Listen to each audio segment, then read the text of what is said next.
सभी लोगों को गुरु पूर्णिमा की हार्दिक हार्दिक शुभकामनाएं। अभी गुरु पूर्णिमा निकल के गई तो मैं वीडियो नहीं डाल पाई थी क्योंकि मेरा खुद का मूड ठीक नहीं था। तो मेरी दीदी हैं एक, वो काफ़ी, जैसे उन्होंने अभी भागवत कराई, काफ़ी मंदिरों में वो जाती हैं, काफ़ी धार्मिक प्रवृत्ति की। उन्होंने मुझे एक स्टोरी सुनाई, मुझे बड़ा अच्छा लगा वो सुनकर कि एक बूढ़े माँ बाप थे, तो उनके बहू बेटा उनको बहुत परेशान करते थे। तो बेचारे उन्होंने एक थैले में अपने एक एक जोड़े कपड़े डाले और वो चल दिए। अचानक से बहू के दिमाग में आता है कि ऐसा नहीं हो, थैले में क्या डाल के लेके जा रहे हैं। तो अपने पति से बोलती है कि इनके पीछे पीछे आप जाओ, ये कुछ छुपा के लेके जा रहे हैं। तो वो उनके पीछे पीछे जाता है। वो गए गंगा जी के किनारे, वो रहने लग गए बनारस में या जहाँ भी जो भी है जगह जहाँ भी वो गए, मुझे इतना याद नहीं है, पर वो स्टोरी बहुत अच्छी लगी, इसलिए मैं आप लोगों के सामने रख रही हूँ कि शायद किसी एक को भी समझ आ जाए तो घर बस जाए लोगों के, और एकता की भावना सबके मन में रहे। तो बेटा पीछे पीछे जाता है और देखता है कि रात को जब वो उसके माताजी पिताजी सो जाते थे तो वो देखता था कि मैली गंगा उनके माता पिता के पास आती हैं, और फिर जब वो उनको छूती हैं उसके बाद वापस अच्छी साफ सुथरी होकर वापस जाती हैं। काफ़ी दिन हो गए।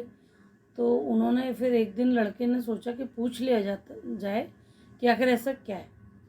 तो उन्होंने कहा, जैसे वो गंगा जी वापस जाने लगी, लड़का बोला कि आप ये बताइए, आप इतनी गंदगी, इतनी गंदा पानी आता है और फिर वापस आप साफ होकर जाती है, इसके पीछे कारण क्या है।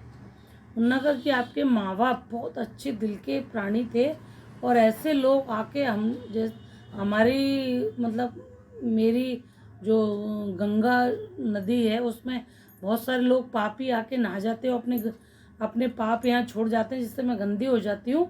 और आपके माता पिता जैसे और भी माता पिता जहाँ आते हैं जो मुझे छूते हैं तो मैं पवित्र हो जाती हूँ।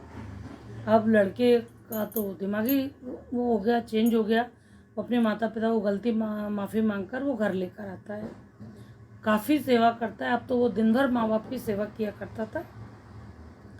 भगवान ने सोचा, कभी कभी क्या होता है कि हम भगवान के दर्शन करने आते हैं, कभी कभी भगवान भी भक्तों के दर्शन करने के लिए आ जाते हैं। भगवान ने सोचा देख के आते हैं कि लड़का कर क्या रहा है, तो अपने माँ बाप की वो सेवा कर रहा था। उनने खटखटाया, आवाज़ लगाई लड़के को, लड़का नहीं उठा। आवाज़ लगाते रहे, वो लड़का नहीं उठा, क्योंकि वो सेवा में इतना लीन था कि वो नहीं उठा। बाद में उस लड़के ने क्या किया कि वहाँ उसके पास में 2 ईंटें रखी थी, उसने वो ईंटें वहाँ फेंक दी कि इस पर बैठ जाइए आप। तो वो वहाँ बैठ गए। अब वो इस अवस्था में बैठे, तो आज भी वो मूर्ति स्थापित है एक जगह जहाँ विट्ठल महाराज के नाम से लोग जानते हैं। तो मैं यही कहूँगी कि सबसे पहले गुरु माता पिता होते हैं, और हमारे सिद्धू भाई चले गए, उनने बहुत स्ट्रगल किया था कि, और उनकी मौत हो गई। उनके माता पिता कितने दुखी हैं, मैं भी किसी की माँ हूँ, मुझे भी बहुत दुख हुआ। अभी जो मैं कहती हूँ कि कितनी भी दुश्मनी रखो, कितनी भी जलन की भावना रखो, पर किसी की हत्या मत करो, कि जिसकी आप हत्या करने जा रहे हो उसका पूरा परिवार होता है। जैसे सिद्धू मूसे वाले भाई चले गए, मुझे उनके लिए भी बहुत कष्ट हुआ। और अभी जो नया प्रकरण चल रहा है बिहार में आरती और छोटू के लिए, तो मैं ये कहती हूँ कि मत करो शादी, अगर आपका मन नहीं है तो बच्चों को समझा भी सकते हैं। और अगर आपको ठीक लगता है, माँ बाप सबसे बड़े गुरु होते हैं, तो माँ बाप समझा सकते हैं बच्चों को, लेकिन हत्या मत करो किसी की भी, क्योंकि उसके पीछे कितने लोगों के पास गलत संदेशा जाता है, गलत लोग सोचते हैं कि क्या हो रहा है, उससे और बच्चों पर भी गलत असर पड़ता है।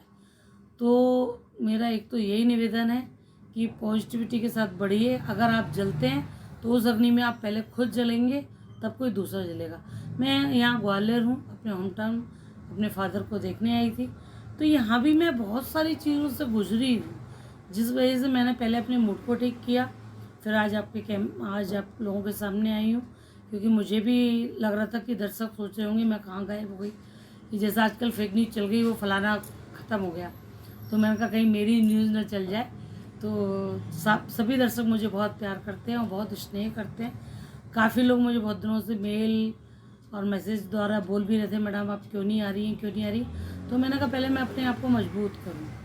तो आज मैं आप लोगों के साथ आई हूँ, तो मैं यही बोलूँगी युवा वर्ग से कि अपनी पढ़ाई पर, अपने करियर पर ध्यान दें और ऐसे पचड़ों में ना पड़ें कि जिसको, जैसे छोटू को अगर कोई समझाने वाला उसका दोस्त होता तो वो नहीं जाता, या उसकी भाभी के मन में वो आरती के प्रति जलन की भावना नहीं होती तो आज छोटू यादव हम लोग के बीच में होता। तो बच्चे सभी के लिए प्यारे होते हैं, एक व्यक्ति के जाने से पूरी फैमिली का सर्वनाश होता है। इसलिए ज़िंदगी एक बार मिली है, बहुत अच्छे से जिए और अच्छे पॉजिटिविटी के साथ आगे बढ़िए। बस, जय बजरंग।